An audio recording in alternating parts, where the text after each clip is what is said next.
신약 388페이지 요한일서 1장 8절에서 10절까지입니다. 말씀이 짧기 때문에 같이 합독해서 읽겠습니다. 시작. 만일 우리가 죄가 없다고 말하면 스스로 속이고 또 진리가 우리 속에 있지 아니할 것이요 만일 우리가 우리 죄를 자백하면 그는 미쁘시고 의로우사 우리 죄를 사하시며 우리를 모든 불의에서 깨끗하게 하실 것이요 만일 우리가 범죄하지 아니하였다 하면 하나님을 거짓말하는 이로 만드는 것이니 또한 그의 말씀이 우리 속에 있지 아니하리라. 아멘. 할렐루야. 하나님의 계명을 완전히 지킬 수 있는 사람이 있습니까? 라는 제목으로 말씀을 교독하겠습니다. 소규리 문답 82문항 문답 교독하겠습니다. 하나님의 계명을 완전히 지킬 수 있는 사람이 있습니까? 아담의 타락함으로부터 하나님의 계명을 완전히 지킬 수 있는 사람은 이 세상에 아무도 없으며 날마다 생각과 말과 행동으로 계명을 어기고 있습니다. 한 번 더요. 하나님의 계명을 완전히 지킬 수 있는 사람이 있습니까? 아담의 타락함으로부터 하나님의 계명을 완전히 지킬 수 있는 사람은 이 세상에 아무도 없으며 날마다 생각과 말과 행동으로 계명을 어기고 있습니다. 아멘. 먼저 장학금을 전달하도록 하겠습니다. 이은혜 그리고 이준이 앞으로 나오세요.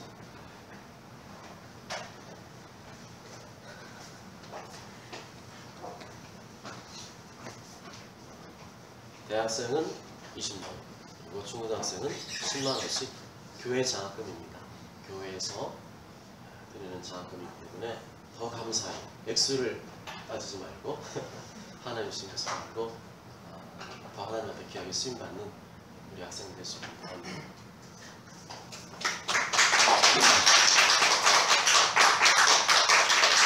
기도 한번 하겠습니다.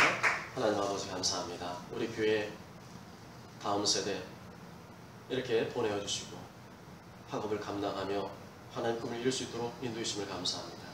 우리는 부족하고 미약하기 때문에 우리 힘만으로는 감당할 수 없사오니 우리 학생들 가슴마다 하나님을 의지하는 확실한 믿음을 심어주시고 공부할 때나 무엇을 할 때나 오직 예수 그리스도 주님의 나라 영광을 위해서 내가 공부하고 있다, 내가 열심히 실력을 연마하고 있다는 생각으로 최선을 다하여 준비되어서 나중에 요셉처럼 다윗처럼 다니엘처럼 존귀하게 쓰임받게 하여 주시옵소서.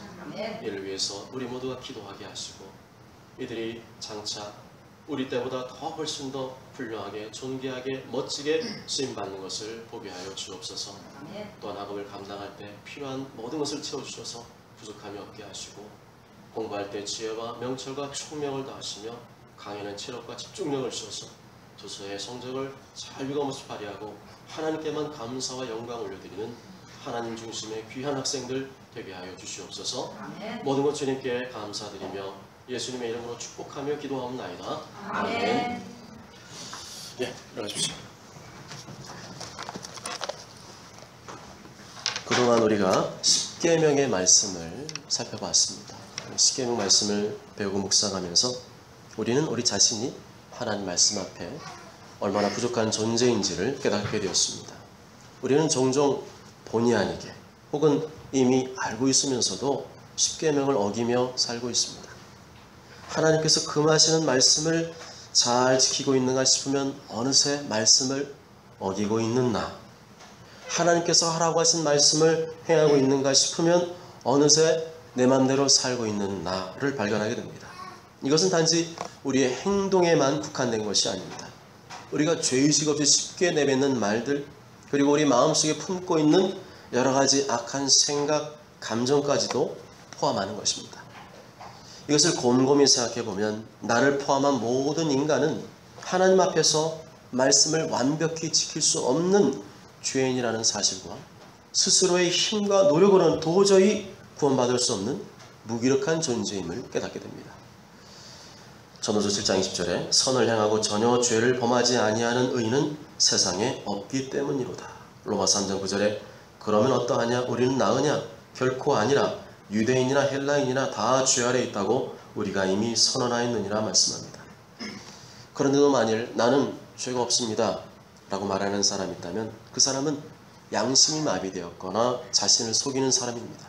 말씀에 의하면 하나님을 거짓말쟁이로 만드는 사람입니다. 자기 자신이 하나님의 말씀보다 위에 있는 것이고 하나님 머리 위에 있는 것입니다. 그런 사람의 마음속에는 오늘 말씀 보니까 진리가 없다. 또 8절과 10절에 보면 진리도 없고 말씀도 그 속에 없다라고 말씀합니다. 만약 우리가 죄가 없다고 말하면 스스로 속이고 또 진리가 우리 속에 있지 아니할 것이요 만약 우리가 범죄하지 아니하였다 하면 하나님을 거짓말하는 이로 만드는 것이니 또한 그의 말씀이 우리 속에 있지 아니하니라. 그럼에도 불구하고 나는 아무리 봐도 죄가 없는 것 같아요. 나는 절대로 죄인이 아니에요. 나는 깨끗한 사람이에요 라고 우기는 사람이 있다면 그 사람은 아직까지 자신이 누구인지를 알지 못하는 사람입니다. 진리가 없고 말씀이 없는 사람이라 말씀합니다. 그 속에 진리가 없고 말씀이 없다는 것은 진리이시고 말씀이신 예수님이 그 속에 없다는 것을 의미합니다. 요한 14장 6절에 예수께서 이르시되 내가 곧 길이요 진리요 생명이니 요한 1장 1절에 태초에 말씀이 계시니라. 이 말씀이 하나님과 함께 계셨으니 예수님이 그 속에 없다는 것은 아직까지 그 사람은 성령으로 거듭나지 못한 사람이요 영원한 생명을 얻지 못한 사람입니다. 바꿔 말하면 하나님의 영원한 진노와 심판이 그 머리 위에 머물러 있는 사람이라는 것이죠. 아들인 자에게는 생명이 있고 하나님의 아들이 없는 자에게는 생명이 없느니라.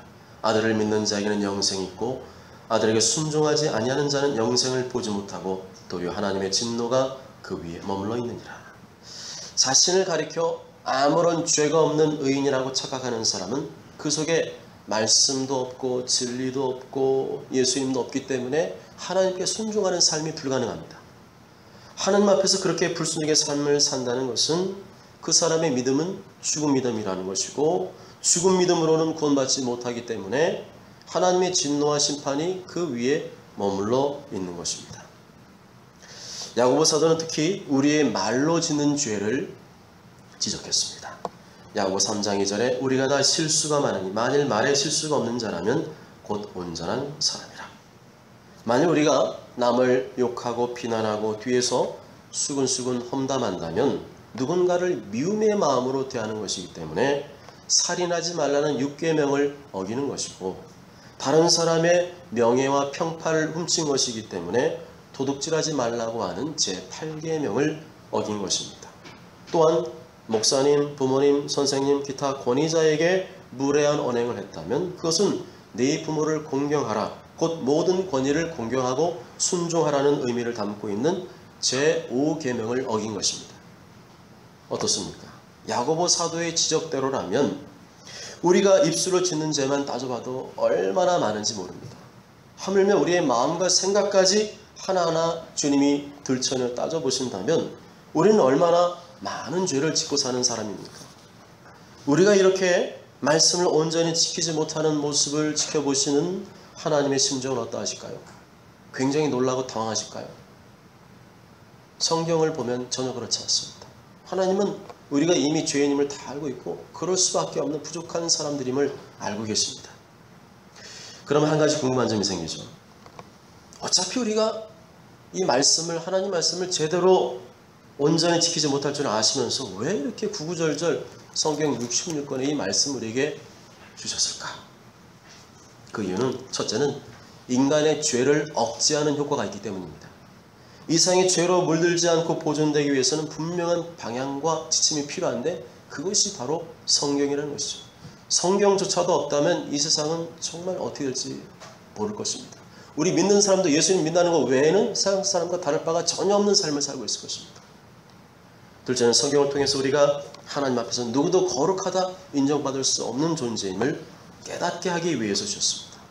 성경 말씀 정말 우리 볼 때는 너무 높은 말씀이에요. 그렇지만 그 말씀을 통해서 나는 안 되는구나. 내 스스로의 힘으로는 도저히 구원을 받을 수 없구나. 나의 자력으로는 하나님 앞에 거룩하다 인정받을 수 없구나. 나는 하나님 없이는 비참한 존재이구나. 이런 것을 깨달으라는 것이죠. 나의 죄값을 대신 지불해 주시려고 십자가에서 피 흘려 죽으신 예수님 믿지 않으면 우리 죄는 그대로 있고 영원한 진노와 심판을 피할 수 없는 불쌍한 존재임을 깨달으라고 성경에 여러 가지 말씀들을 주시는 것입니다. 마지막으로 한 가지 더. 그러면 언제 우리는 이 지긋지긋한 죄를 떨쳐버리고 거룩하고 영광스러운 존재가 될 수 있을까요? 그것은 신자가 육신의 장막을 벗은 다음에 죄가 없는 영화로운 상태로 들어갑니다. 죄가 있는 상태로는 저 영원한 쪽에 살 수 없기 때문에 우리 육신의 장막을 벗는 순간 예수님의 공로로 우리는 천국에 들어갑니다. 그 즉시 우리는 죄가 없는 상태, 영광스러운 상태로 바뀌게 됩니다. 그리고 예수님이 이 땅에 재림하셔서 우리 모두가 부활할 때 우리는 비로소 진정한 하나님의 자녀로서의 영광스러움을 덧입게 됩니다.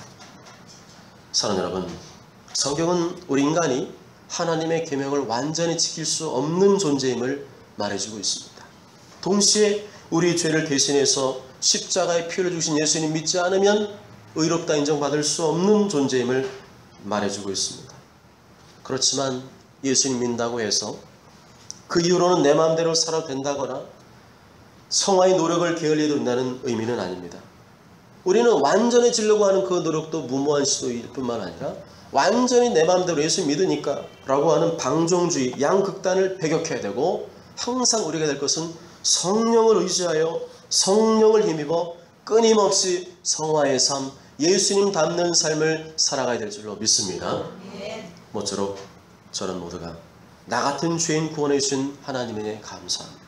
주변의 이웃에게 이 예수님, 저 사람도 모르면 죽는데, 저 사람 모르면 비참한데, 저 사람 모르면 영원한 지옥 가는데, 그 간절한 심령으로 항상 기도하고 전도하고 우리 안에 계신 성령님 의지해서 더욱더 거룩한 성화 열매를 맺어가시길 주님의 이름으로 축복합니다.